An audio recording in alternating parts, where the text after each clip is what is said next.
Pagpus kumuha ng walis at dahan-dahang ilabas. Dahan-dahang ilabas ito ng hindi nasasaktan. Pang-7. Ang pang-7 senyales na mahahawak ka ng malaking halaga ng pera kapag ikaw ay nakakita ng malaking gagamba sa loob ng inyong bahay, lalong-lalo na sa inyong kwarto. Ito ay isang senyales na papalapit ka na sa pag-asenso at ikaw ay unti-unting nang paaangat sa buhay. Pang-8. Senyales na ito ay yayaman kapag pumasok sa inyong bahay ang mga bubuyo. Kapag nakakita ka ng bubuyog sa loob ng inyong bahay, ito ay nagpapahiwatig ng papalapit na ang iyong pagyaman. Ang bubuyog ay malakas ang pag-angol sa sentro nito sa mga taong malalakas ang aura o ang chi.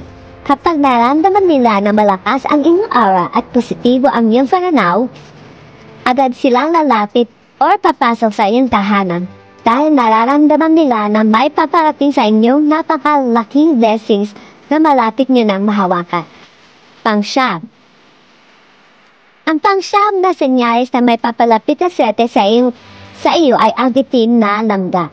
Alam mo ba na kapag pumasok sa timura ang itim na langgam sa loob ng tahanan, ito ay senyales na may papating na malaking halaga ng salapi o milyong halaga ng pera.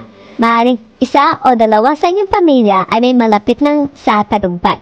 Kaya napakaswerte mo kapag bigla itong tumira sa inyong bahay, lalong-lalo na sa parte ng kusina. Ito ay sumisimbolo ng malaking pagbabagong magaganap sa iyong buhay. At pang-10. Ang pang-10.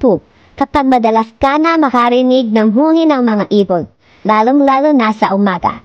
Ito ay sumisimbolo na may magandang balita at malaking biyaya ang paparating sa iyo. At yan ang pang-10 pinakamaswerteng insekto at hayop na kapag palagi mo na itong nakikita ay may malaking pagbabago sa iyong buhay.